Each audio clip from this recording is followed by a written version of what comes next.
السلام عليكم ورحمة الله وبركاته.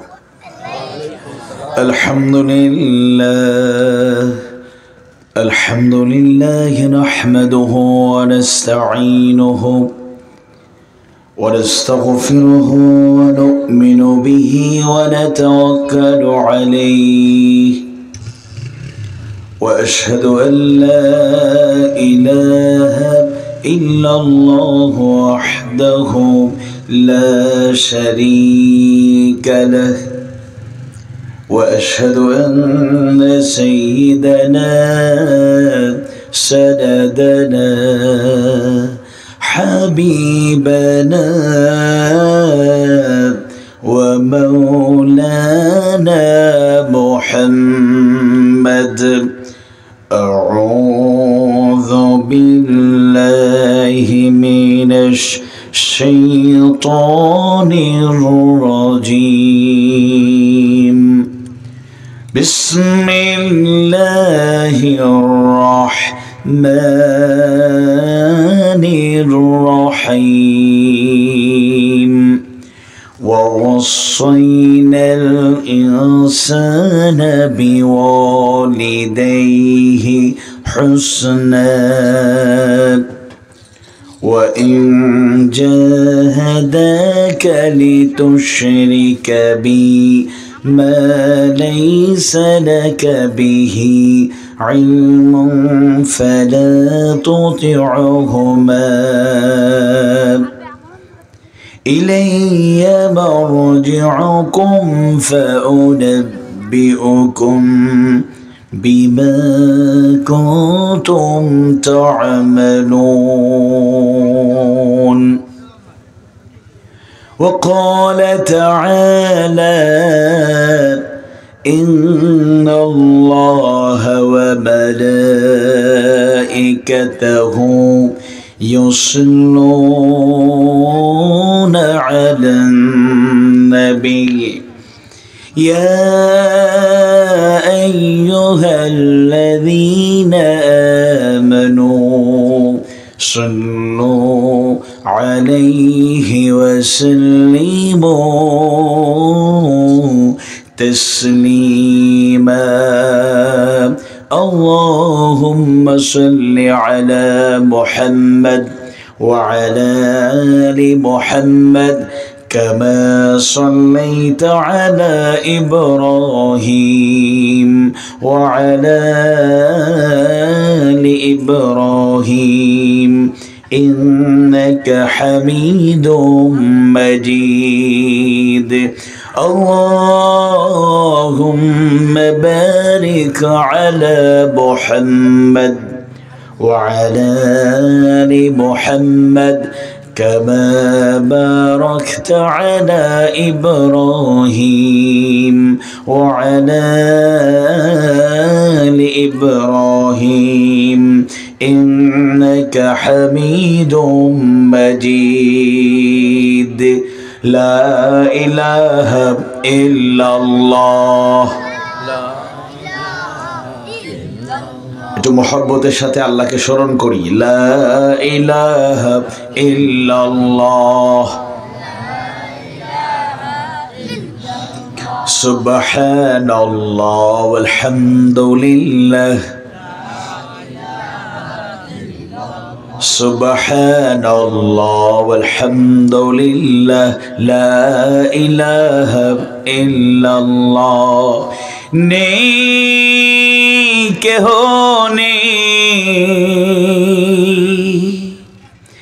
নেই কেহ নেই আল্লাহ ছাড়া।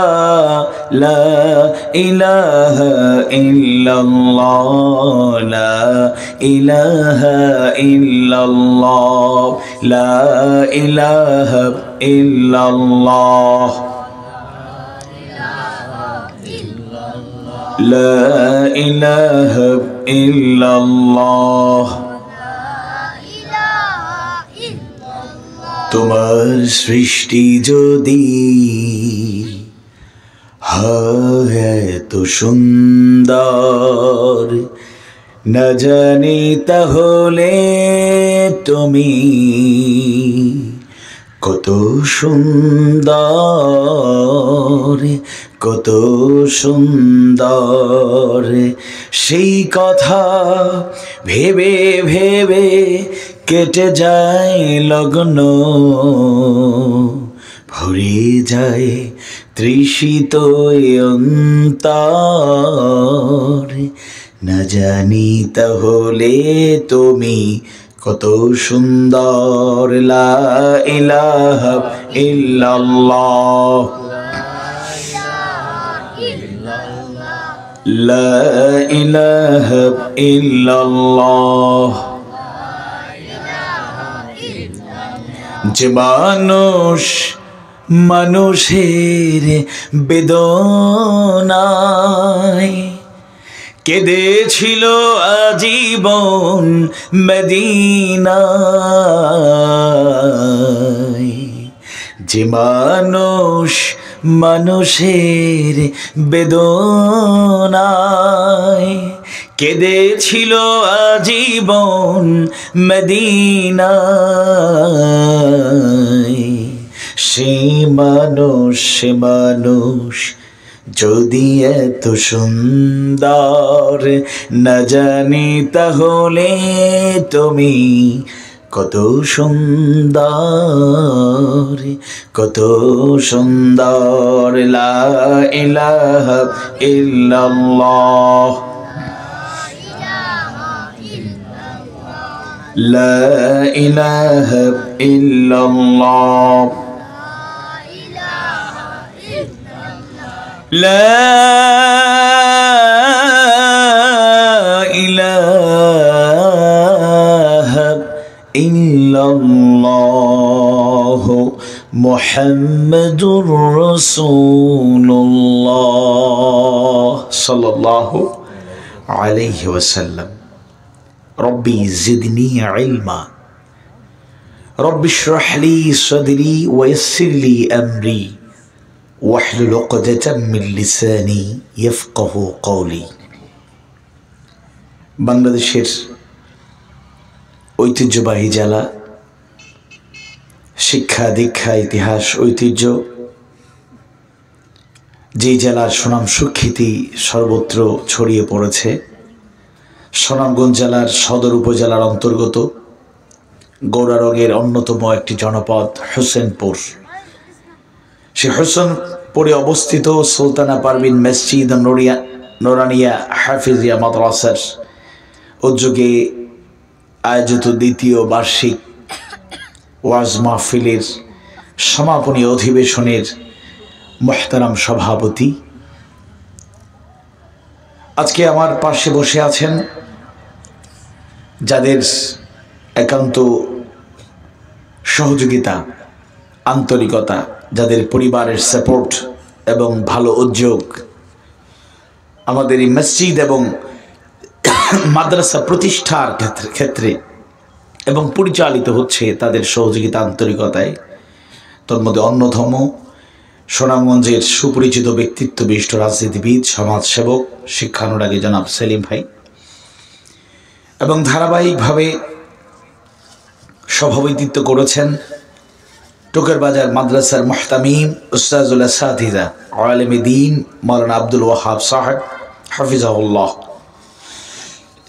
অত্র মাদ্রাসার সম্মানিত সভাপতি, বিশিষ্ট সমাজসেবক, প্রবীণ ব্যক্তিত্ব জনাব আব্দুল জলিল সাহেব। মসজিদের সম্মানিত মুতাওয়াল্লি, বিশিষ্ট সমাজসেবক, শ্রদ্ধাভাজন ব্যক্তিত্ব জনাব আব্দুল আজিজ সাহেব। হযরত উলামায়ে কেরাম আলোচনা করেছেন তরুণ দাঈ ইলাল্লাহ, বর্তমান সময়ের সারা জাগানো আলোচক আমার স্নেহাস্পদ আমিনুল হক রহমানী হাফিজাহুল্লাহ। আল্লাহ তাআলা তাকে দ্বীনের জন্য, ইসলামের জন্য দাঈ ইলাল্লাহ হিসেবে কবুল করে নিন, আমিন। আলোচনা করেছেন আপনাদেরই কৃতি সন্তান, সিলেটের সুপরিচিত দাঈ ইলাল্লাহ, আমার একান্ত শ্রদ্ধেয় ও প্রিয় তরুণ ইসলামী গবেষক মাওলানা শাহ মাহমুদুল হক, গৌরারঙ্গী সাহেব হিসেবে পরিচিত বিশিষ্ট আলেমে দ্বীন, ইসলামী চিন্তাবিদ মাওলানা গৌসউদ্দিন সাহেব, আলেমে দ্বীন, ইসলামী চিন্তাবিদ মাওলানা আমিরুল ইসলাম সাহেব, আলেম দ্বীন ইসলামী চিন্তাবিদ মাওলানা আলম নূর সাহেব, আলেম দ্বীন ইসলামী চিন্তাবিদ হাফিজ মাওলানা সাদিকুর রহমান এবং আলেম দ্বীন ইসলামী চিন্তাবিদ মাওলানা হুমায়ুন কবির সাহেব সহ হযরত উলামায়ে কেরাম, এই মাহফিলের সম্মানিত আয়োজক বৃন্দ, মাদ্রাসা মসজিদের সাথে যুক্ত ইমাম, খতিব, ওস্তাজ, কমিটির সদস্যবৃন্দ, মসজিদের দায়িত্বশীল বৃন্দ, একান্ত শ্রদ্ধেয় মুরব্বীবৃন্দ, শিশু কিশোর ভাইরা, তরুণ ভাইরা, পর্দার আড়ালে হযরত খাদিজা রাদিয়াল্লাহু আনহা, ফাতিমা রাদিয়াল্লাহু আনহা, আয়েশা সিদ্দিকা রাদিয়াল্লাহু আনহার উত্তরাধিকারী দিনদার ইমানদার মুমিনা মা এবং বোনেরা, মাইকের আওয়াজ যতদূর যাচ্ছে যারা শুনছেন, শুরুতেই আল্লাহ সুবহানাহু ওয়া তাআলার দরবারে শুকরিয়া আদায় করছি, যিনি কবুল না করলে এই মাহফিলে আসা সম্ভব হতো না। হুয়াজতাবাকুম, যিনি আমাদেরকে বাছাই করেছেন, সিলেক্ট করেছেন, মনোনীত করেছেন, কবুল করেছেন, তিনি কবুল না করলে কোরআনের মাহফিলে আসা সম্ভব ছিল না। মাইকের আওয়াজ শুনছেন আপনাদের থেকে কয়েক গুণ বেশি মানুষ, অনেক অনেক বেশি। অনেকেই ওয়াজ তাফসীর শুনলে তাদেরও ভালো লাগে, কিন্তু এখানে এসে কষ্ট করে শোনা সবার ভাগ্যে জোটে না।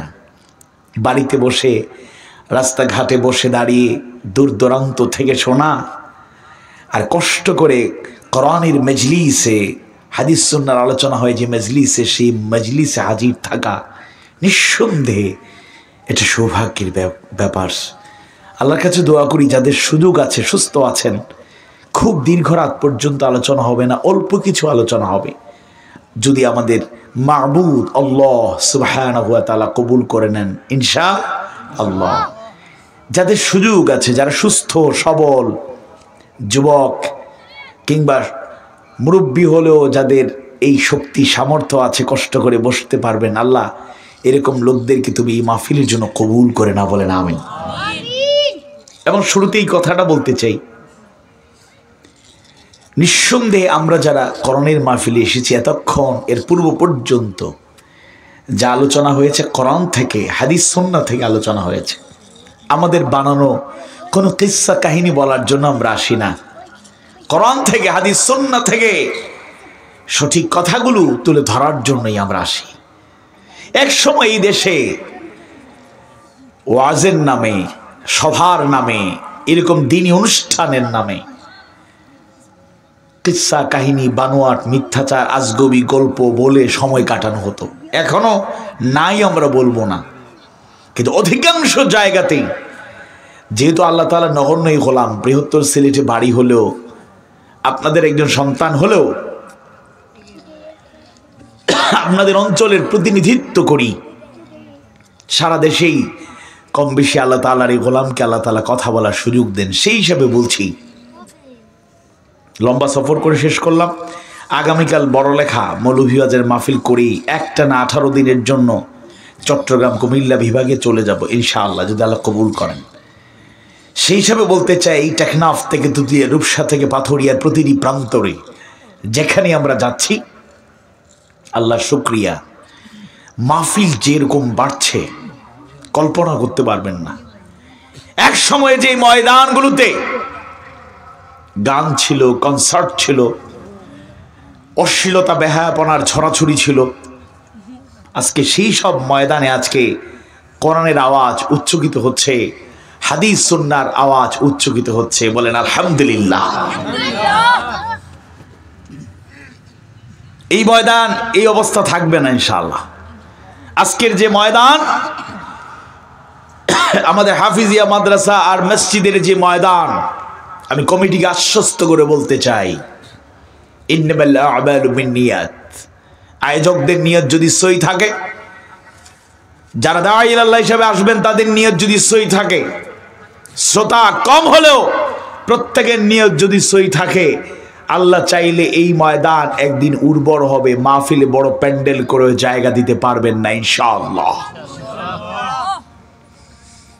এই মাহফিলগুলো করতে অনেক ঝক্কি ঝামেলা করতে হয়, সবাই মেনে নেয় এরকম না। সাম্প্রতিক সময়ে এক বড় নেতা, সিনিয়র লিডার, ন্যাশনাল ফিগার, উনি আফসোস করে এক অনুষ্ঠানে বলেছেন যে বাংলাদেশের যেখানেই যেতাম এই সময়ে জারি গান ছিল, সারি গান ছিল, যাত্রা ছিল, কত কিছু ছিল। এইসব অনুষ্ঠান আজ ওয়াজ মাহফিল দ্বারা দখল করে নেওয়া হয়েছে। যেরকম নাউজুবিল্লাহ, ওয়াজ মাহফিল, তাফসির মাহফিল, ইসলামী সম্মেলনগুলো জোর করে মানুষকে শোনানোর জন্য নয়, বরং আশার দিক হলো 90% মুসলমানের দেশে মানুষের কলিজার মধ্যেই কোরআনের প্রেম তৈরি হয়েছে, হাদিস সুন্নাহর প্রতি ভালোবাসা বেড়েছে। এই ভালোবাসা বাড়তে থাকবে। ষড়যন্ত্র করে, চক্রান্ত করে, মাহফিল বন্ধ করে দিয়ে কিংবা বক্তাদেরকে বন্দি করে দিয়ে কিংবা পৃথিবী থেকে বিদায় করে দিয়ে এই আওয়াজ কশ্চিনকালেও বন্ধ করা যায়নি, ভবিষ্যতেও যাবে না, যাবে না, যাবে না ইনশাআল্লাহ।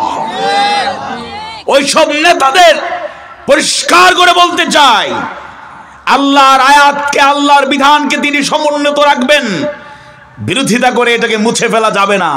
আল্লাহর ঘোষণা, ইউরিদুনা লিইউতফিউ নূরাল্লাহি বিআফওয়াহিহিম ওয়াল্লাহু মুতিম্মু নূরিহি ওয়ালাউ কারিহাল কাফিরুন। তোমাদের গাত্রতা হবে, অন্তরে যারা পুরা করবে, স্বার্থান্বেষী মানুষ, মুসলমান দাবি করার পরে যারা ইসলামের বিরোধিতা করে, মুসলমান দাবি করার পরে যারা কোরআনের বিরোধিতা করে, মুসলমান দাবি করার পরে যারা হাদিস সুন্নাহর বিরোধিতা করে, কথা এবং কাজে যারা মুসলিম, প্র্যাকটিসিং মুসলিম থাকতে চায়, তাদেরকে জুলুম যারা চালায়, এদের এই সব চক্রান্ত ষড়যন্ত্র জমিনে স্থায়ী হবে না।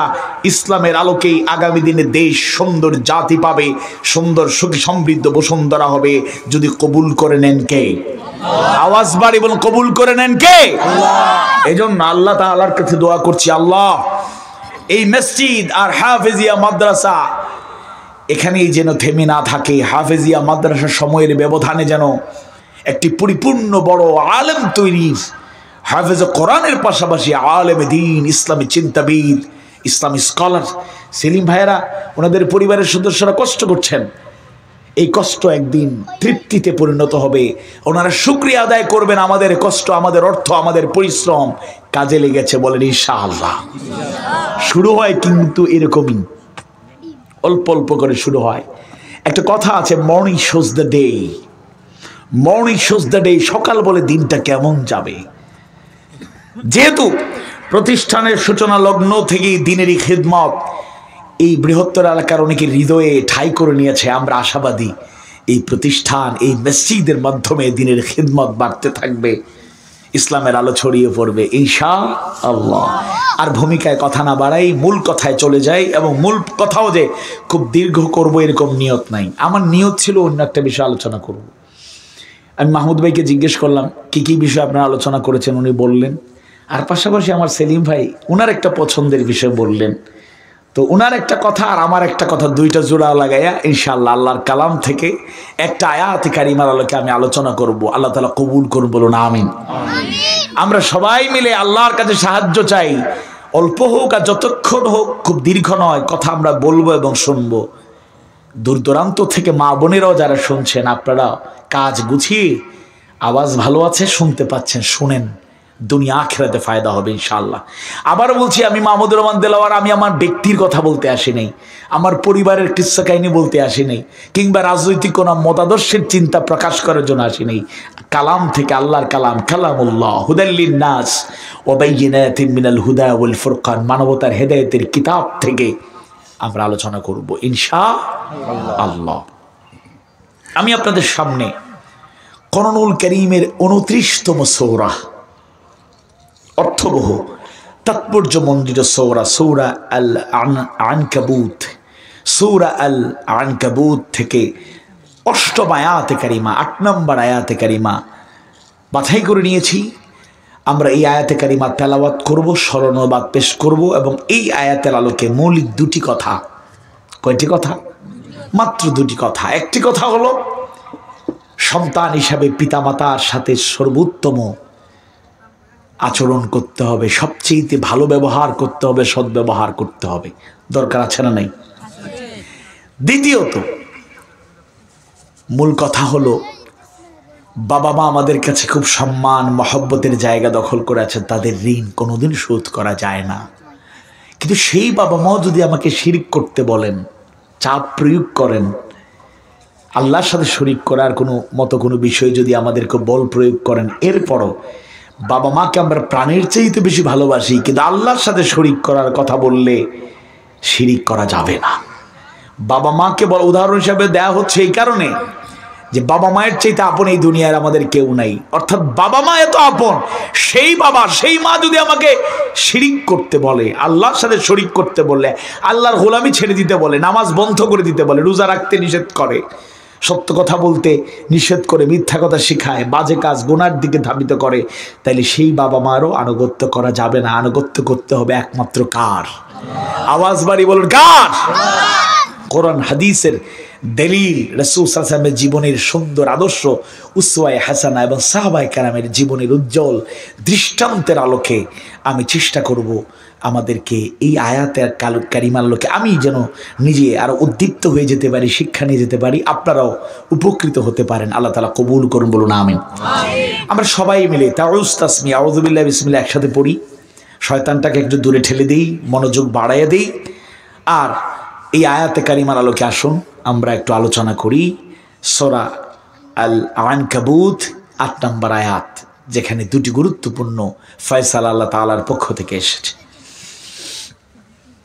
আউযু বিল্লাহি মিনাশ শাইতানির রাজীম। বিসমিল্লাহির রাহমানির রহিম।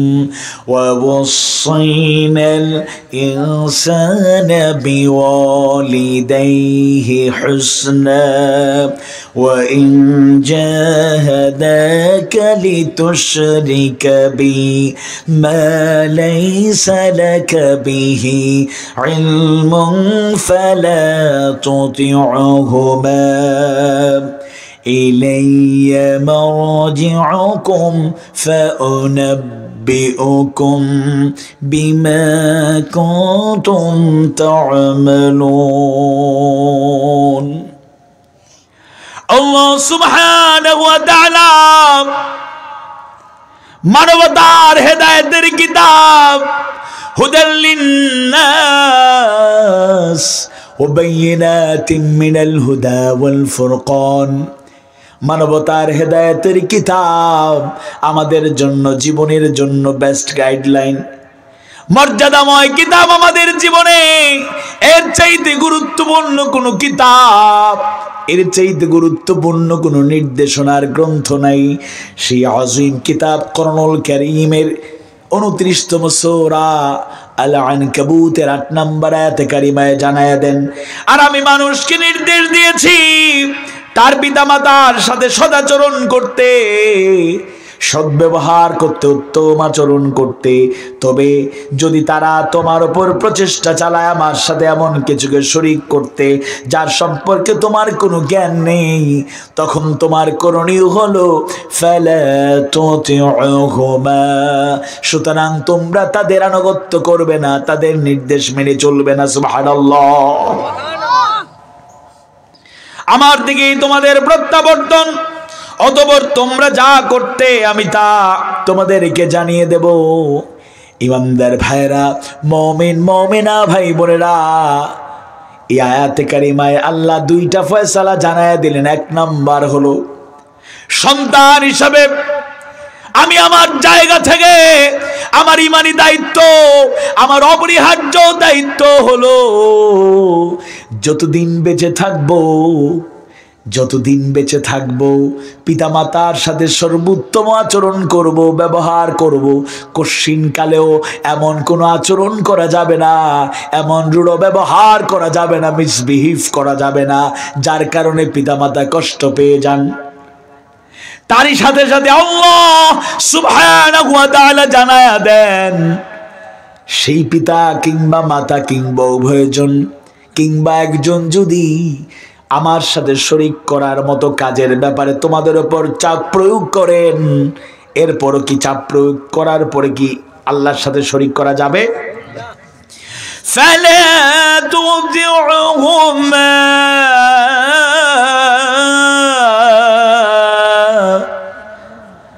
যদি চাপ প্রয়োগ করতে চেষ্টা করেন, তখন আমরা তাদের আনুগত্য করব না, তাদের কমান্ড মেনে চলবো না, সেই নির্দেশ আমরা মানতে বাধ্য নই। জানিয়ে দিলেন কে? আওয়াজ বাড়িয়ে বলুন কে? অর্থাৎ আল্লাহর সাথে শিরিক করার মতো কাজ করার চাপ প্রয়োগের আগ পর্যন্ত মা বাবা যদি মুশরিকাও থাকেন, মা বাবা যদি কুফরিও করেন, মা বাবা যদি গুনাহগার হন, তাদের সাথে খারাপ আচরণ করা যাবে না। কিন্তু আমাকে যদি শিরিক করতে বাধ্য করেন, চাপ প্রয়োগ করেন, তখন তাদের আনুগত্য করা যাবে। এর আগ পর্যন্ত মা বাবার সাথে উত্তম আচরণ করতে হবে। সুবহানাল্লাহ। আসুন প্রথম বিষয়টা একটু স্মরণ করিয়ে দিই। অগণিত আয়াতে কারিমায় আল্লাহ তাআলার ফয়সালা পাওয়া যায়, নির্দেশ পাওয়া যায়। আবার রাসূলের অনেক সুন্দর সুন্দর বর্ণনায় সেই কথাগুলো খুঁজে পাওয়া যায়। পিতামাতার সাথে কেমন আচরণ হওয়া চাই, কেমন ব্যবহার করতে হবে, বিশেষ করে বাবা মা যখন বড় হয়ে যাবে, বুড়ি হয়ে যাবে, বৃদ্ধ বৃদ্ধার কাতারে শামিল হয়ে যাবে, তখন তাদের সাথে উত্তম আচরণ করাটা বেশি প্রয়োজন। বাবা যদি সামর্থ্যবান থাকে, যুবক বাবা, মা যদি সক্ষম থাকে, বয়স যদি এরকম থাকে, সুস্থতা থাকে, নিজে নিজে চলার সুন্দর ব্যবস্থা থাকে, সেই মা হয়তো নিজেই চলতে পারবে, বাবা নিজেই চলতে পারবে, তাদের হেল্প সহযোগিতা না করলেও তারা চলবে। কিন্তু একজন বাবা যখন বয়স্ক হয়ে যায়, একজন বাবা যখন বুড়ো হয়ে যায়, বৃদ্ধদের কাতারে শামিল হয়ে যায়, একজন মা যদি বৃদ্ধা হয়ে যায়, বয়স্কা হয়ে যায়, বুড়ি হয়ে যায়, তখন তার জন্য তারা অসহায় হয়ে যায়, তাদের সহযোগিতা বেশি প্রয়োজন। ওই সময়ে তাদের সাথে সন্তান কেমন ব্যবহার করবে? সূরা বনী ইসরাইল 17 নম্বর সূরা, সূরা বনী ইসরাইল, যদিও এই সূরার আরেকটা নাম হলো সূরা ইসরা। সেই সূরার 23-24 নম্বর আয়াত কারিমায় আল্লাহ জানায় দেন, ওয়াকাদা রাব্বুকা আল্লা তা'বুদু ইল্লা ইয়াহু ওয়া বিল ওয়ালিদাইনি ইহসানা ইম্মা ইয়াবলুগান্না ইনদাকাল কিবরা আহাদুহুমা আও কিলাহুমা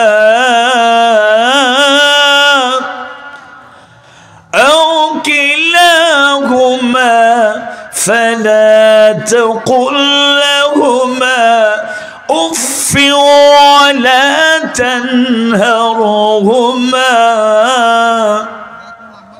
وقل لهما قولا كريما واخفض لهما جناح الذل من الرحمة وقل رب ارحمهما كما ربياني صغيرا সবাই পড়ুন আমিন। আওয়াজ বাড়ি বলুন আমিন। স্পেসিফিক আল্লাহ তাআলা বলছেন, মা বাবা একজন কিংবা উভয়জন যখন বার্ধক্যে উপনীত হবেন, বুড়ো বুড়ি হয়ে যাবেন, বৃদ্ধ বৃদ্ধা হয়ে যাবেন, তাদের সাথে কেমন আচরণ হওয়া চাই? এক, ফালা তাকুল লাহুমা উফ, তাদের সাথে উফ শব্দটিও ব্যবহার করা যাবে যাবে না। অথচ আমাদের অবস্থা কেমন? আমরা কথা বলতে গিয়ে উফ আচরণ করা, উফ বলা দূরের কথা, আমাদের বাজে আচরণ, রূঢ় আচরণ, মন্দ আচরণ। মা বাবা উল্টো উফ শুধু বলে না, কাঁদতে কাঁদতে চোখের পানি শুকিয়ে যায়। এরকম সন্তান হয়তো বৃহত্তর এই এলাকায় নাই, অন্য জায়গায় হয়তো আছে। আল্লাহ বলছেন ওয়ালা তানহার হোমা, খবরদার পিতামাতাকে ধমক দিও না। কিন্তু এমন সন্তান আছে পিতামাতাকে ধমক না দিলে কথাই বলতে পারে না।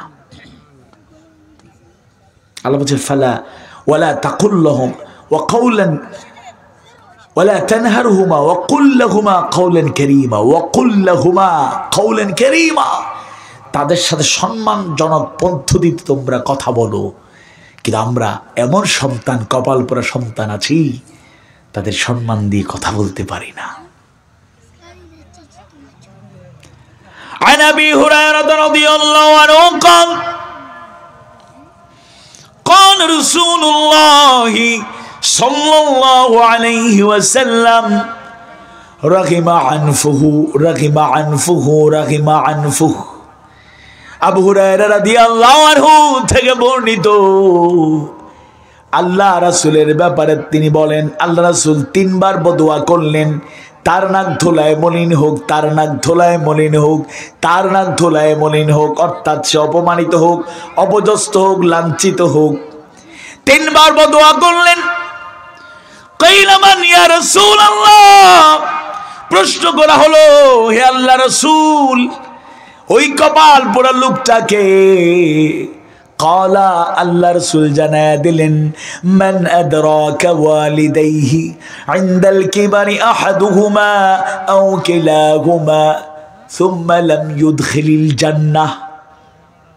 যে তাদের বাবা মায়ের একজন কিংবা উভয়জনকে তাদের জীবদ্দশায় তারা পেল, অতঃপর জান্নাতে প্রবেশ করতে পারল না, অর্থাৎ তাদেরকে খুশি করতে পারল না, জান্নাতেও তাদের পথ বন্ধ হয়ে গেল। হৃদর রব্বে ফি হৃদাল ওয়ালিদ, পিতার সন্তুষ্টিতে সন্তুষ্ট হয়ে যান কে?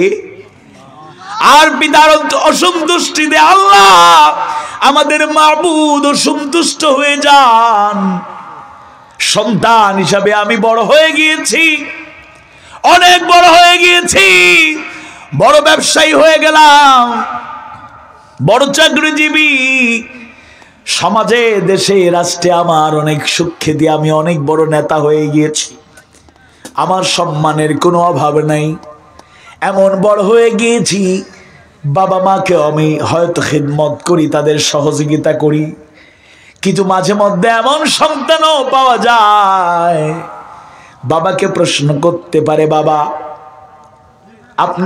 আপনি তো ছোটবেলা থেকে আমাকে অনেক, আমার জন্য অনেক কিছু করেছেন, একবার বলুন তো দেখি কত টাকা আমার পেছনে ব্যয় করেছেন।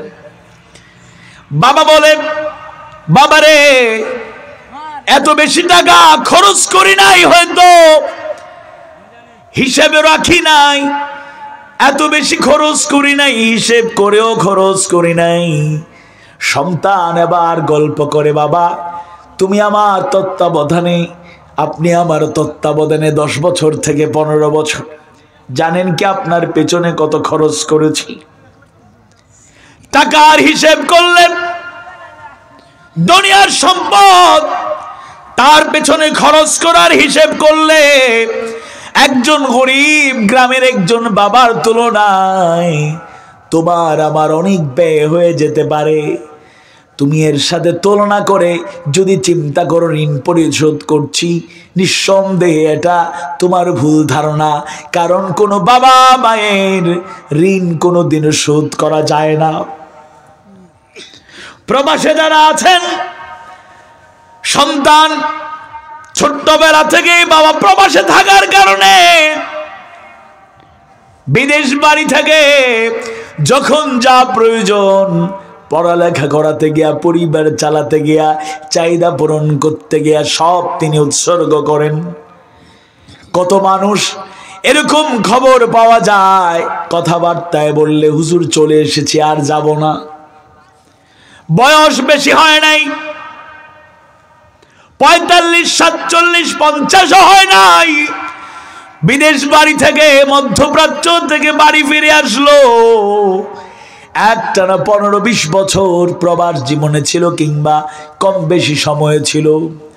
টাকার প্রয়োজনে পরিবার পরিচালনা করতে গিয়া, সন্তানগুলোর মুখে খাবার তুলে দিতে গিয়া তাদের মুখে হাসি ফোটাতে গিয়া, তাদের চাহিদা পূরণ করতে গিয়া, তাদেরকে মানুষের মতো মানুষ বানাতে গিয়া নির্ধারিত ডিউটি শুধু করে নাই, ওভার ডিউটি করে, অতিরিক্ত পরিশ্রম করে 45-47 বছর বয়সে অতিরিক্ত পরিশ্রম করার কারণে সেই বাবা যান 75-80 বছরের বড়দের মতো হয়ে গেল।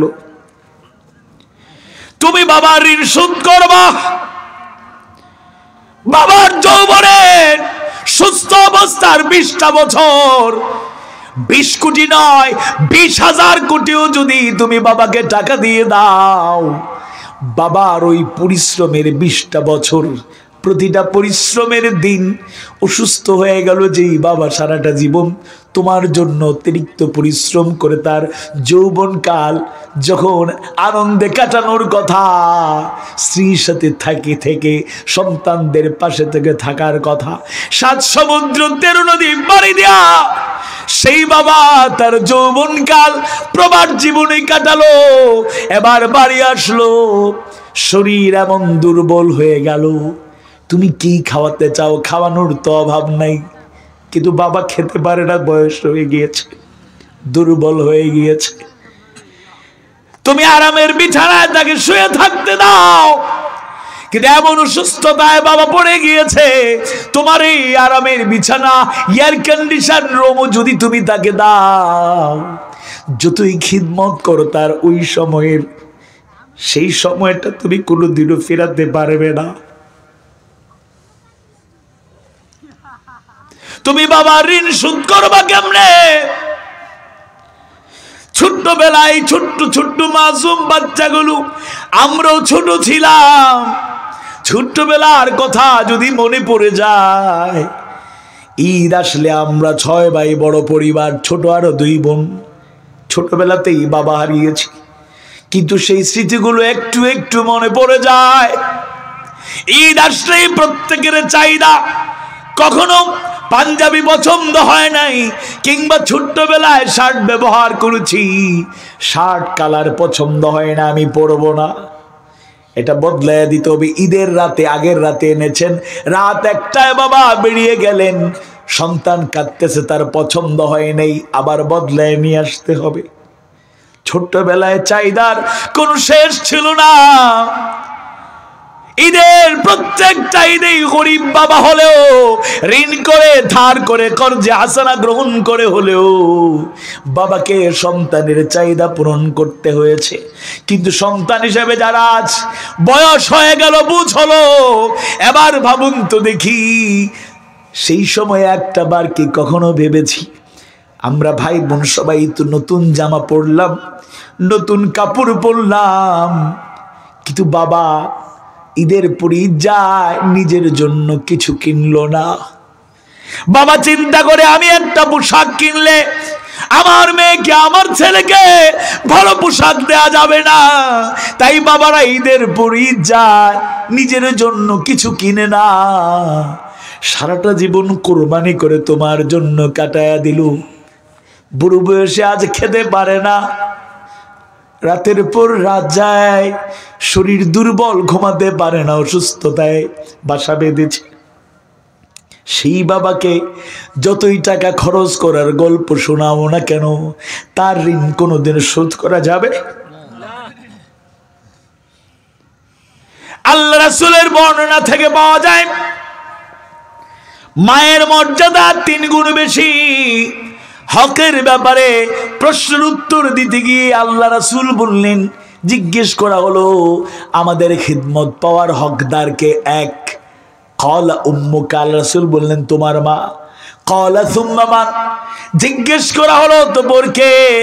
ক্বালা, আল্লাহ রাসূল বললেন উম্মুকা, তোমার মা। ক্বালা সুম্মা মান, তৃতীয়বার প্রশ্ন করা হলো তোর কে? ক্বালা উম্মুকা, আল্লাহ রাসূল বললেন তোমার মা। চতুর্থবার প্রশ্ন করা হলো ক্বালা সুম্মা মান, ইয়া রাসূলুল্লাহ তোর কে? চতুর্থবার প্রথমেই বাবার নাম আসলো, ক্বালা আবুকা, তোমাদের বাবার। সুবহানাল্লাহ। হাদিস তো ছোট্টবেলাতেই ক্লাসে পেয়ে গেলাম, পড়তে গিয়ে বললাম, কিন্তু মায়ের মর্যাদা 3 গুণ কেন বেশি ভালো করে বুঝতে পারি নাই। তখনও উপলব্ধি করতে পারে নাই। কিন্তু কোরআনুল কারীমের 46 নম্বর সূরা 46 নম্বর সূরা সূরা আল আহকাফ 15 নম্বর আয়াতের তাফসীর পড়বেন। সূরা আহকাফের 15 নম্বর আয়াত যদি তাফসীর ব্যাখ্যা শর্ত অনুবাদ সহ বললাম, ওই আয়াত কারিমায় এমন 3টা বৈশিষ্ট্য মায়ের পেয়ে গেলাম, বুঝতে আর বাকি থাকলো না মা তার মর্যাদা 3 গুণ কেন বেশি।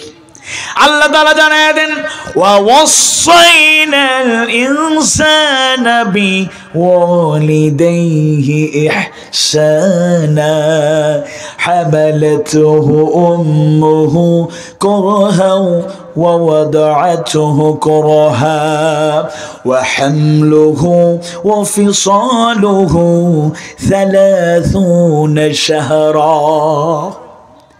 আল্লাহ তাআলা জানায় দেন, আর আমি মানুষকে তার পিতামাতার প্রতি সদয় ব্যবহারের নির্দেশ দিয়েছি, আর তার মা তাকে অতি কষ্টে গর্ভে ধারণ করেছেন। জোরে কোন সুবহানাল্লাহ। 2 হলো তাকে অতি কষ্ট তিনি প্রসব বেদনার কষ্ট সহ্য করে তিনি তাকে দুনিয়ায় ভূমিষ্ঠ করেছেন। 3 নাম্বার হলো তার গর্ভধারণ এবং দুধ পান মিলে 30 মাস সময় লেগেছে। মুফাসসিররা বর্ণনা করেন 30 মাস মানে গর্ভধারণের সর্বনিম্ন সময় 6 মাস, আর বাকি 24 মাস অর্থাৎ 2টা বছর দুধ পান করিয়েছেন আমাদের মা। সুবহানাল্লাহ। মায়ের মর্যাদা 3 গুণ হওয়ার পিছনে 1 নাম্বার কারণ হলো মায়ের গর্ভে আমি লালিত পালিত হয়েছি। অতি কষ্টে মা আমাকে গর্ভে ধারণ করেছেন, লালন পালন করেছেন। আমরা আয়াত পেলাম, অর্থ পেলাম, মেডিকেল সায়েন্সের উন্নতির কারণে তাদের ব্যাখ্যা পেয়ে সহজে বোঝা যায়, বুঝতে পারি। মেডিকেল সায়েন্সের তথ্য থেকে কোরআনুল কারীমের আয়াত কারিমার সুন্দর শিক্ষা পাওয়া যায়। মায়ের গর্ভে থাকাকালীন সময়ে আমার বয়স কম বেশি 5 মাস হতে না হতে মায়ের গর্ভে আমাকে জীবন দান করেন কে? আওয়াজ বাড়ি, মা জীবন দান করেন কে? মায়ের গর্ভেই আমার জীবন আমি পেয়ে গেলাম, রূহ ফুঁকে দেয়া হলো, প্রাণ সঞ্চার হয়ে গেল। ধীরে ধীরে আমি বড় হতে থাকলাম। মায়ের গর্ভে থাকাকালীন সময়ে আমার হাত পা অঙ্গ প্রত্যঙ্গ পুরো স্ট্রাকচার তৈরি হয়ে গেল। সুবহানাল্লাহ। একজন জীবিত মানুষ আরেকজন জীবিত মায়ের গর্ভে লালিত পালিত হয়েছি। কত কষ্ট দিয়েছি মাকে, বর্ণনাতীত কষ্ট দিয়েছি, ভাষায় বর্ণনা করা যাবে না। আমরা পুরুষ যারা সফর করে ক্লান্ত বাসায় ফিরি, বাড়ি ফিরি, ব্যবসা বাণিজ্য শেষ করে, দিনের কাজ শেষ করে রাতে বাড়ি ফিরি, আমরা চাকরি বাকরি যা করি সব শেষ করে বাড়ি যখন ফিরি, ক্লান্ত হয়ে আমরা ঘুমায় পড়ি। ছোট বাচ্চা কাচ্চা থাকলে ঘুম, তারা কান্নাকাটি করলে ঘুম ভেঙে যায়। তাকায়া দেখি তাদের মা অর্থাৎ আমার স্ত্রী ঘুম থেকে উঠলো কিনা। যখনই তাকায়া দেখি স্ত্রী উঠে গিয়েছে, আমি আর ওই দিকে না তাকায়া আবার নিজে আরাম করে ঘুমায়া থাকি। কিন্তু জনম দুঃখিনী মায়েদের এরকমই কেটেছে রাতের পর রাত। মোর অরলেস 4 থেকে 5 মাস মায়ের গর্ভে জীবিত হিসাবে আমি লালিত পালিত হয়েছি। সারাটা দিন মা ঘরের কাজ সব শেষ করে এশার সালাত আদায় করে খাওয়া দাওয়া করে যখনই একটু ঘুমাতে যাবে, আমি মায়ের গর্ভে থাকাকালীন সময়ে আমি নড়াচড়া করেছি, হাত দিয়ে গুঁতো দিয়েছি, পা দিয়ে লাথি দিয়েছি। মায়ের প্রচন্ড কষ্ট হয়েছে, মা রাতের পর রাত ঘুমাতে পারে নাই। এই কষ্টের কথাগুলো জনম দুঃখিনী মা ছাড়া আর আল্লাহ সুবহানাহু ওয়া তাআলা ছাড়া আর কেউ বুঝবে না। তবে হ্যাঁ, যারা আমরা বাবা হয়েছি, আমাদের স্ত্রীদের কষ্টগুলো দেখে দেখে আমরা বুঝতে পেরেছি আমাদের মায়েরা কেমন কষ্ট করে। সুবহানাল্লাহ। আল্লাহ তাআলা মায়ের জাতির উপর তুমি রহম করো, বলেন আমিন। দ্বিতীয় কষ্ট হলো সন্তান ভূমিষ্ঠ হওয়ার সময় যত ঘনীভূত হয়ে যায়, মায়েদের কষ্ট তত বেড়ে যায়। প্রসব বেদনার ব্যথা বেদনা কত কষ্টের। একজন জনম দুঃখিনী মা যেই ব্যথা অনুভব করে, 10 জন পুরুষ মিলেও সেই ব্যথা আমরা বহন করতে পারবো না। মেডিকেল সায়েন্স জানায়া দেয়, একজন মানুষের শরীরের হাড্ডি ভাঙলে সহ্য করা যায় না। বড় হাড্ডি ভেঙে যদি যায়, পায়ের রানের হাড্ডি, সবচাইতে ব্যথা মানুষ অনুভব করে।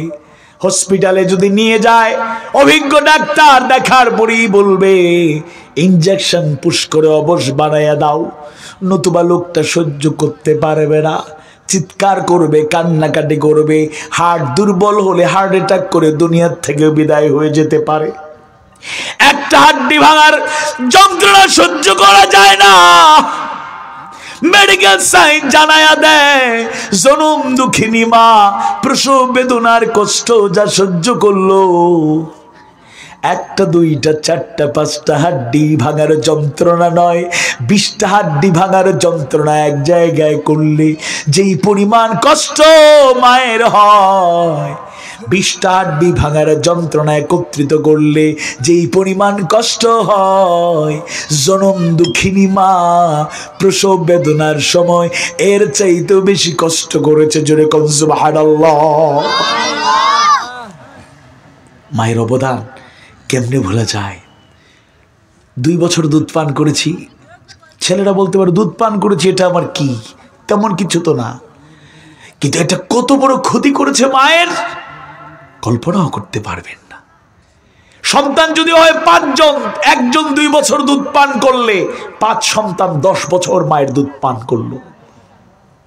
8 ভাই বোন হলে 16টা বছর মা দুধ পান করিয়েছে।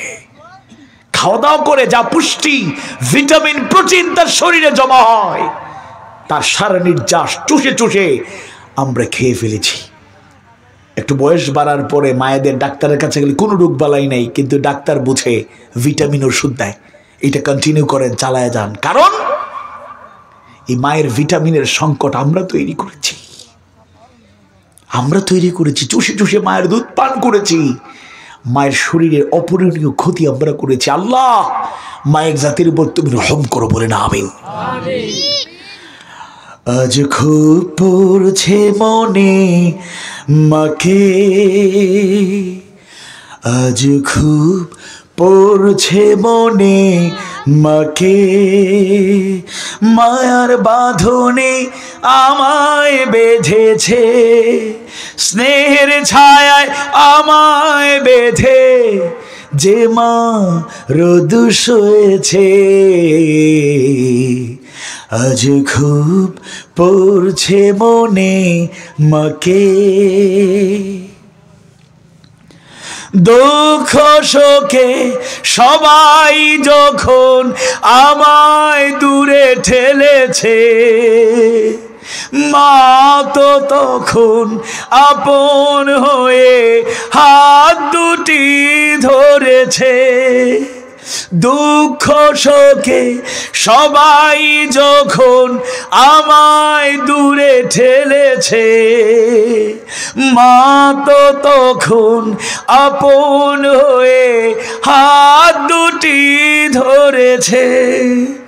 ভালোবাসার চুমু রেখে সান্ত্বনা দিয়েছে, আজ খুব পড়ছে মনে মাকে, আজ খুব পড়ছে মনে মাকে।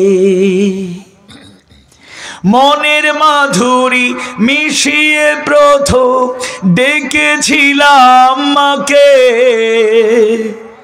ভালোবাসার মালা গেথে পড়িয়েছিলাম তাকে, মনের মাধুরী মিশিয়ে প্রথম ডেকেছিলাম মাকে।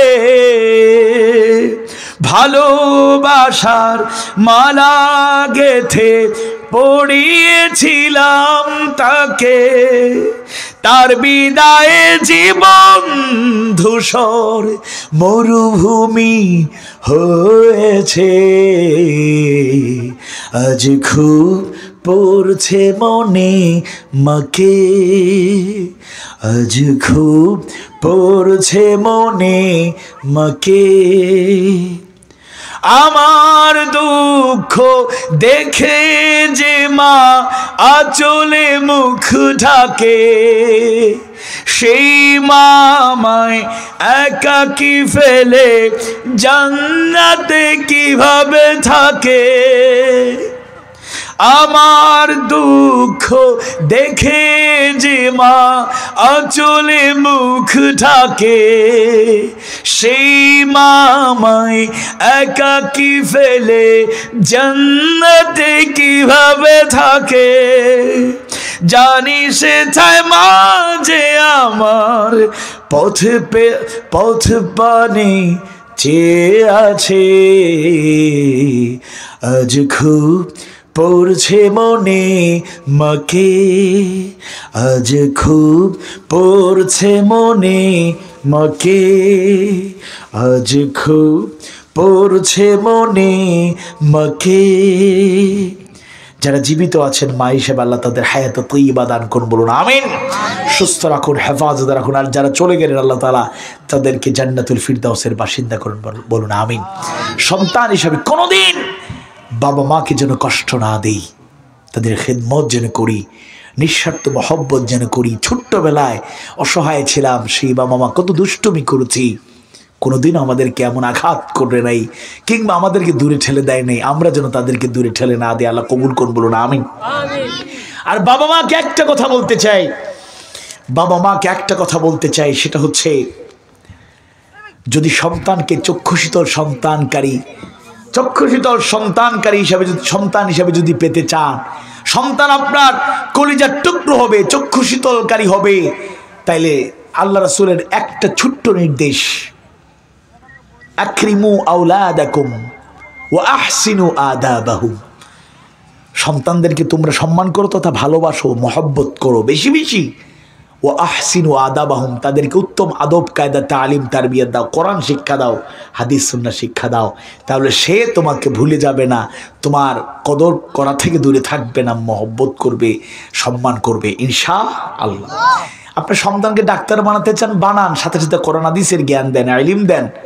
তাইলে সে এটা পড়লে, বুঝলে, প্র্যাকটিসিং মুসলিম হওয়ার চেষ্টা করলে তার মধ্যে অনুভূতি থাকবে। ইঞ্জিনিয়ার বানান, সমস্যা নাই। ব্যারিস্টার বানান, সমস্যা নাই।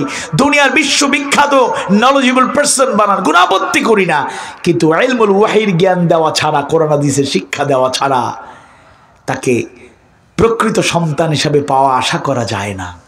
এজন্য এটার থেকে নিজেরাও যেন দূরে না থাকি, সন্তানদেরকে এই শিক্ষা দেওয়া থেকে যেন বঞ্চিত না করি, তাহলেই আমরা সফল হব, কোনো সন্দেহ নাই। শুধু সন্তানদের দোষারোপ করে লাভ নাই। আপনি তো ডাক্তার বানাইতে চাইছিলেন, সে ডাক্তার হয়ে গেছে, কিন্তু আদর্শ সন্তান হয়নি। সন্তানের কোটি টাকা হবে, মিলিনিয়ার ভিলিনিয়ার হবে, আল্লাহ তো আপনার দোয়া কবুল করেছেন, কিন্তু এই দোয়া তো করেন নাই, আল্লাহ জান্নাতি প্রকৃতি ইমানদার একটা সন্তান বানান। এই জন্য সন্তানদেরকে সুযোগ থাকলে হাফিজিয়া মাদ্রাসায় দিতে হবে, ভালো ভালো মাদ্রাসায় দিতে হবে, কওমি মাদ্রাসা হোক, আলিয়া মাদ্রাসা হোক। সন্তানদেরকে ইসলামের শিক্ষা দিতে হবে। আর যদি স্কুলে কলেজে পড়ান, ইউনিভার্সিটিতে পড়ান, মেডিকেলে পড়ান, বুয়েট চুয়েট এইগুলোতে পড়ান, আমরা আপত্তি করি না, কিন্তু সাথে সাথে তাকে প্র্যাকটিসিং মুসলিম হওয়ার সুযোগ দিতে হবে, কোরআন হাদিসের অনুসরণকারী হিসাবে যেন নিজেকে গড়ে তুলতে পারে। আল্লাহ তাআলা তৌফিক দান করুন, বলুন আমিন।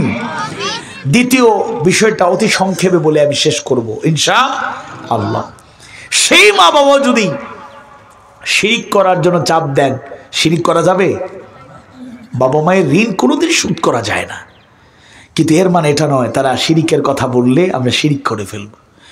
সূরা আন-নিসা 4 নম্বর সূরার 36 নম্বর আয়াত কারিমার শুরুতেই আল্লাহ সুবহানাহু ওয়া তাআলা জানায় দেন ওয়া'বুদুল্লাহা ওয়া লা তুশরিকু বিহি শাইআ, আর তোমরা আল্লাহর গোলামি করো এবং তার সাথে কোনো কিছুকে শরীক করো না। আল্লাহ তাআলা একই সূরার 48 নম্বর আয়াত কারিমায় শিরকের কুফল বর্ণনা করেন। কি ভয়াবহ কুফল, শিরিক করলেও আল্লাহ তাআলা জানায় দেন ইন্নাল্লাহা লা ইয়াগফিরু আন ইউশরাকা বিহি ওয়া ইয়াগফিরু মা দুনা যালিকা লিমান ইয়াশা ওয়া মান ইউশরিক বিল্লাহি ফাকাদ ইফতারা ইসমান আযীমা। আল্লাহ তাআলা সূরা নিসা 4th সূরা 48 নম্বর আয়াত কারিমায় কত সুন্দর করে জানায়া দেন, নিশ্চয়ই আল্লাহ তার সাথে শরীক করাকে ক্ষমা করেন না, তবে তিনি ক্ষমা করেন অন্যান্য পাপ যা তিনি চান এগুলো ক্ষমা করেন। শিরকের গুনাহ ক্ষমা করেন? ক্ষমা করেন না। আর যে আল্লাহর সাথে শরীক করে সে অবশ্যই অবশ্যই ইসমান আযীমা, মহা পাপ রচনা করে। নাউযুবিল্লাহ। সূরা লোকমান গুরুত্বপূর্ণ সূরা 13 নম্বর আয়াত কারিমায় আল্লাহ সুবহানাহু ওয়া তাআলা জানায় দেন ইন্নাশ শিরকা লা যুলমুন আযীম, নিশ্চয়ই শিরক হলো সবচেয়ে বড় জুলম, সবচেয়ে বড় অন্যায়। নাউযুবিল্লাহ। আল্লাহ রাসূলের বর্ণনায় পাওয়া যায় আকবারুল কাবাইর আশ-শিরকু বিল্লাহ, সবচেয়ে বড় কবিরা গুনাহ হলো আল্লাহর সাথে শরীক করা। আল্লাহর সাথে শরীক করা যাবে না, আল্লাহর সাথে শরীক করা যাবে না। সারা দেশেই তো যাই, মানুষকে সিলেট অঞ্চলে দাওয়াত দেই, লোকেরাও আসে, সিলেটে আসে, আসলেই মানুষ শাহজালাল রহমতুল্লাহ আলাইহির কবরের পাশে যায়, শাহপরান রহমতুল্লাহ আলাইহির কবরের পাশে যায়, বিভিন্ন ওলিদের কবরের পাশে যায়, গিয়ে দোয়া করে, সিজদা করে। আছে না নাই? নাউজুবিল্লাহ বলেন। কোন কবরকে সিজদা করা যাবে? এই মাথা এক আল্লাহর উদ্দেশ্যে ছাড়া অন্য কারোর সামনে অন্য কোন উদ্দেশ্যে নত করা যাবে? আওয়াজ বাড়ি বলে নত করা যাবে? কেউ যদি জোর করে বলে আল্লাহ ছাড়া আমাকে সিজদা কর। অতীতে ফেরাউন নমরুদ বড় বড় ক্ষমতাশীল ছিল, তারাও তো এরকম হুঙ্কার দিয়েছিল, জনগোষ্ঠীকে বলেছিল হ্যাঁ আল্লাহকে রব মনে করো, আচ্ছা মনে করো, কিন্তু আনা রব্বুকুমুল আ'লা, আমি তোমাদের বড় রব। জোর করে নাউযুবিল্লাহ। জোর করে যদি কেউ শিরিক করতে আমাদের বাধ্য করে, আল্লাহর গোলামি ছাড়তে বাধ্য করে, প্রয়োজনে লাইফ ইজ ওয়ান টাইম, এই জীবন তো একটাই, একদিন আল্লাহর ফয়সালা আসলে আপনি চলে যাবেন, এত ভয় পান কেন? আমাদেরকে আল্লাহর সাথে শরিক করতে বাধ্য করলে, জোর করে জীবনকে বিসর্জন দেওয়ার হুমকি আসলেও, পৃথিবী থেকে যদি বিদায় করার হুঙ্কারও আসে, আল্লাহর গোলাম যারা হয়ে যায় এরা জীবন দেয়, রক্ত দেয়, শাহাদাতের পেয়ালা পান করে, আল্লাহ ছাড়া কারো সামনে মাথা নত করতে জানে না, জানে না, জানে না, করবে না ইনশাআল্লাহ। তিনি পুরুষ সাহাবী ছিলেন না, মহিলা সাহাবী ছিলেন মুমিনা, তিনি হযরত সুমাইয়া রাদিয়াল্লাহু আনহা। সুবহানাল্লাহ। সাদ বিন আবি ওয়াক্কাস রাদিয়াল্লাহু আনহু কিশোর বয়সে ঈমান আনলেন। তার মা, তার অভিভাবক তখনও তিনি মুশরিকা ছিলেন।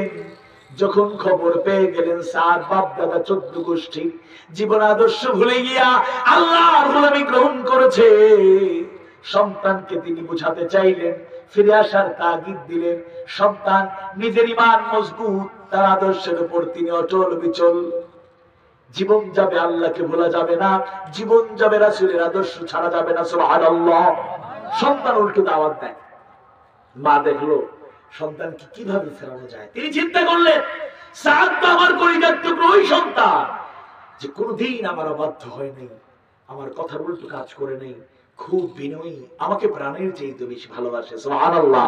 আর আমিও তাকে ভালোবাসি, সুতরাং ভালোবাসার পরীক্ষা নিলে মনে হয় সে তার জীবন আদর্শ পরিবর্তন করে আবারও ফিরে আসবে। মা এবার প্রস্তাব দিলেন, জানায়া দিলেন, সাদ শোনো, অনেক বুঝালাম, তুমি আসলে না, খাওয়া দাওয়া বন্ধ, খাওয়া দাওয়া আমি বন্ধ করে দিলাম, যতক্ষণ না তুমি আল্লাহকে ভুলবে, যতক্ষণ না রাসূলকে ভুলবে, খাওয়া দাওয়া আর করবো না, বন্ধ। নাউযুবিল্লাহ। এক পর্যায়ে পানি পান পর্যন্ত বন্ধ করে দিলেন। রোদের মধ্যে পড়ে আছেন, প্রাণ যায় যায় অবস্থা। উল্টো নিজের উপর অভিমান, সন্তানের উপর অভিমান করে নিজের উপরই পরীক্ষা নিচ্ছেন। মানে নিজে কষ্ট করছেন, মানে সন্তান মায়ের কষ্টের কথা মনে করে সেই আল্লাহকে ভুলে যাবে। একদিন গেল, সন্তান বুঝানোর চেষ্টা করেন, সাদ মাকে বুঝানোর চেষ্টা করেন, মা তার সিদ্ধান্তে অটল, সন্তানও তার সিদ্ধান্তে অনড় এবং অবিচল। 2 দিন চলে গেল, আবার 3 দিন চলে যাচ্ছে। রোদের মধ্যে পড়ে আছে মা, জনম দুঃখিনী মা, খাওয়া দাওয়া নাই, পানি পান পর্যন্ত নাই, এত দুর্বল হয়ে গেছে, যখন তখন পৃথিবী থেকে বিদায় হয়ে যেতে পারে। সাদ এই অবস্থা দেখে আর সহ্য করতে পারছিলেন না, চলে গেলেন আল্লাহ রাসূলের দরবারে। ইয়া রাসূলুল্লাহ, ইয়া হাবিবাল্লাহ, সব খুলে বললেন। মা অভিমান করেছে, খাওয়া দাওয়া বন্ধ, প্রাণ যায় যায় অবস্থা। ইয়া রাসূলুল্লাহ, ইয়া হাবিবাল্লাহ, আল্লাহকে রাসূলকে তো ভালোবাসি, তাদের আনুগত্য, আল্লাহ এবং আপনার আনুগত্য এমন ভাবে গ্রহণ করেছি, আল্লাহর গোলামি এমন ভাবে গ্রহণ করেছি, আপনার আনুগত্য এমন ভাবে গ্রহণ করেছি, আল্লাহর জন্য আর আল্লাহ রাসূল হিসেবে আপনার জন্য জীবনটা দিতে পারবো, ঈমান হারা হতে পারবো না। সুবহানাল্লাহ। কিন্তু ইয়া রাসূলুল্লাহ, জনম দুঃখিনী মা, যার ঋণ কোনোদিন শোধ করা যায় না, সেই মা অভিমান করে পৃথিবী ছেড়ে চলে যাচ্ছে। ইয়া রাসূলুল্লাহ, ফয়সালা জানায়া দিন, কি করতে পারি? তিনি তো এরকম বলছেন। রাসূল কিছুক্ষণ নীরব থাকলেন, অপেক্ষা করতে বললেন। বেশি দেরি হলো না, আল্লাহর পক্ষ থেকে সূরা আনকাবুতের 8 নম্বর আয়াত কারিমা আল্লাহ সুবহানাহু ওয়া তাআলা নাযিল করে জবাব জানায়া দিলেন, ওয়া ওয়াসাইনাল ইনসানা বিওয়ালিদাইহি হুসনা ওয়া ইন জাহাদাকা লিতুশরিকা বি মা লাইসা লাকা বিহি ইলমুন ফালা তুতি'হুমা। আল্লাহু আকবার। তারা তো আরবি ভাষী ছিলেন, আয়াত নাযিল হতেই তারা বুঝে গেলেন, ফয়সালা পেয়ে গেলেন। মুসলিম শরীফ সহ অনেক হাদিসের কিতাবে এই ঘটনা বর্ণনা এসেছে। সাদ বিন আবি ওয়াক্কাসের ঈমানটা কেমন মজবুত ছিল, কিয়ামত পর্যন্ত প্রত্যেক মুমিন মুমিনার জন্য একটা উদাহরণ, অনুপ্রেরণা। তিনি ফয়সালা পেয়ে গেলেন যে মা বাবার অবশ্যই আমি নির্দেশ দিয়েছি মা বাবার সাথে সদ্ব্যবহার করবে, কিন্তু তারা যদি শিরকের মতো কাজ, আমার সাথে শরীক করার কোন কাজে চাপ প্রয়োগ করে, তাদেরকে আর তুমি আনুগত্য করবে না, যতক্ষণ পর্যন্ত নিজে মুশরিক থাকুন। সমস্যা নাই, সমস্যা নাই বলতে সমস্যা, আমরা চাই না, আমরা তাদের হেদায়েতের আলো আলোকিত চাই, আল্লাহ তুমি কবুল করে বলে না। আমরা একা একা জান্নাতে যেতে চাই না, মা বাবা ভাই বোন আত্মীয় স্বজন স্ত্রী সবাইকে নিয়ে আমরা জান্নাতে যেতে চাই, আল্লাহ তুমি কবুল করে বলে না। আমিন। সহিহ মুসলিম সহ হাদিসের কিতাবগুলোতে বর্ণিত হয়েছে, সাদ চলে গেলেন মায়ের কাছে, মা মুমূর্ষ, প্রাণ যায় যায় অবস্থা। তাকায়া দেখেন সাদ ফিরে এসেছে। হয়তো মনে মনে ভাবছেন, সন্তান মনে হয় তার ভুল বুঝতে পেরেছে, এবার আমার কথা মেনে বাপ দাদা 14 গোষ্ঠীর জীবন আদর্শে আবার ফিরে আসবে। কিন্তু সাদ মায়ের সামনে দাঁড়িয়ে আবার ঘোষণা করলেন, জনম দুঃখিনী মা, মা তোমাকে অনেক ভালোবাসি, যেই ভালোবাসার কোনো তুলনা নাই মা। তুমি যদি আমার সামনে পৃথিবী থেকে বিদায় নাও, সন্তান হিসেবে অন্তরে কষ্টে পাবো, চোখের পানি থামাতে পারবো না। কিন্তু মা শুনে রাখো, তোমাকে অনেক ভালোবাসি, যেই ভালোবাসার তুলনা নাই। কিন্তু শুনে রাখো, তোমাকে ভালোবাসি এই কথা যেভাবে সত্য, তোমার চাইতে অনেক অনেক বেশি আমি আল্লাহ এবং তার রাসূলকে ভালোবাসি। সুবহানাল্লাহ। ওয়াল্লাহি আল্লাহর কসম করে বলি মা, চোখের সামনে একবার নয় 1000 বার যদি তুমি ইন্তেকাল করো, সন্তান হিসাবে আমি কষ্ট পাবো, অন্তরে ব্যথা পাবো, চোখে পানি থামাতে পারবো না। কিন্তু একবার নয়, 1000 বার যদি আমার চোখের সামনে ইন্তেকাল করো, কাঁদবো, চোখের পানি ফেলবো, কষ্ট পাবো, এরপর এক মুহূর্তের জন্য আল্লাহর গোলামি ছাড়া যাবে না। সুবহানাল্লাহ, আল্লাহু আকবার। ঈমান কেমন? তার মজবুত ঈমান দেখার পরে এবার মায়ের মনের পরিবর্তন হয়ে গেল। সুবহানাল্লাহ। মা ভাবলেন যে সন্তান জীবনে অবাধ্য ছিল না, একটা কথার উল্টা কাজ করে নাই, এত বিনয়ী, আমাকে প্রাণের চাইতে বেশি ভালোবাসে, আমিও ভালোবাসি, এত মহব্বতের মাঝে সে আমার উল্টো কাজ করছে, এইভাবে তো করার কথা না। তাইলে আমি যে ধারণা পোষণ করেছিলাম এটা মনে হয় ভুল, সন্তানেরটাই আসল। সুবহানাল্লাহ বলেন। হেদায়েতের মালিক কে? হেদায়েতের মালিক কে? আল্লাহ। এবার মা বললেন, বাবা প্রিয় সাদ, আমি আর দেরি করতে চাই না, আমি বুঝতে পেরেছি তোমার সিদ্ধান্তই সত্য। আমায় নিয়েছিল বিশ্ব নবীর দরবারে, আমি পড়বো লা ইলাহা ইল্লাল্লাহ মুহাম্মাদুর রাসূলুল্লাহ সাল্লাল্লাহু আলাইহি ওয়াসাল্লাম। এজন্য দুটি শিক্ষা নেব। এক, মা বাবা যে অবস্থাতেই থাকুক, নামাজ পড়ুক আর নাই পড়ুক, আমরা চেষ্টা করব তাদেরকে পায়ে ধরে হলো, বুঝিয়ে হলে তাদের নামাজ পড়াবো। কিন্তু তারা যে অবস্থায় থাকুক, ভালো মুসলমান, ভালো ইমানদার, মুমিন মুমিনা, আলহামদুলিল্লাহ, এরপরে তাদের আনুগত্য করব। তারা যদি উল্টো শ্রুতেও চলেন, এরপরে তাদের সাথে খারাপ ব্যবহার করা যাবে না। তবে দ্বিতীয় শিক্ষা হলো, সেই বাবা মাও যদি শিরিক করার চাপ প্রয়োগ করে, আল্লাহর গোলামি ছাড়তে বলে, তাইলে তাদের ওই ক্ষেত্রে ওই কাজে তাদের আনুগত্য করা যাবে না, তাদের সিদ্ধান্ত মানা যাবে না। সিদ্ধান্ত মানতে হবে কার? আওয়াজ বাড়ি বলে সিদ্ধান্ত মানতে হবে কার? যদি এই দুটি শিক্ষা নিতে পারি, তাহলে আমরা মনে করি এমন দুটি শিক্ষা, এক, কথা এবং কাজে প্রকৃত গোলাম হয়ে যাওয়া আল্লাহ, শিরিক মুক্ত ঈমান আর বিদআত মুক্ত আমল যদি হয়ে যায়, চিন্তা নাই, জান্নাত আল্লাহ তাআলা কবুল করে নেবেন ইনশাআল্লাহ। কথাবার্তা ভুল ত্রুটি হলে আল্লাহ তাআলা ক্ষমা করুন। আর শিক্ষণীয় যেগুলা আমি বলার চেষ্টা করছি, আল্লাহ তাআলা প্রথমত আমাকে এবং আমাদের সবাইকে আমল করার তৌফিক দিন। আমিন ইয়া রাব্বাল আলামিন।